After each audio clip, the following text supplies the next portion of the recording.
No one knew what had happened to his previous wives. They vanished, one after the other. The town folks told themselves they had left him, escaping his cruelty. But if that were true, why had none of them been seen again? And yet, when he came to court the youngest daughter of a poor noble family, she accepted.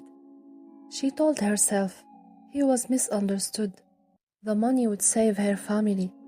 He was charming, in a cold, unreadable way, and there was something about the silence behind his eyes that made her believe she could find the soul locked within.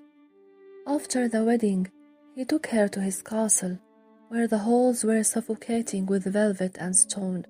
The mirrors reflected too much, and the rooms were always colder than they should be. Servants moved slowly and silently, eyes always lowered.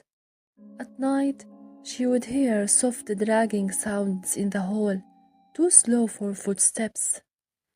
Then one day, he handed her a heavy ring of keys. You may explore.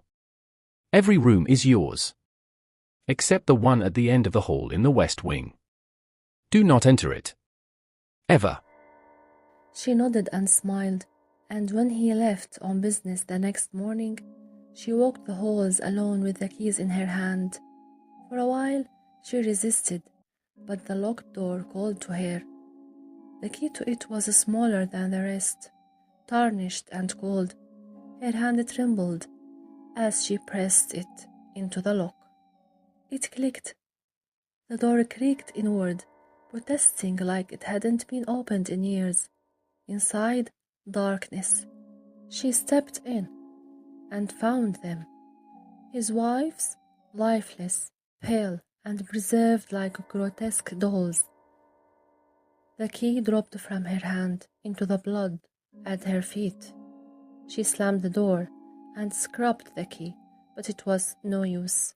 The blood wouldn't come off. It had seeped into the metal. When he returned, he saw the key immediately, the red stain, like a wound that wouldn't close. You opened it. You saw. She ran and he followed. The house turned against her. Doors she had opened were now locked. Corridors stretched impossibly long, and the mirrors now showed her running with his shadow right behind her. No one knew what had happened to his last wife. She vanished. The townsfolk told themselves she had left him, escaping his cruelty. But if that were true, why she had never been seen again?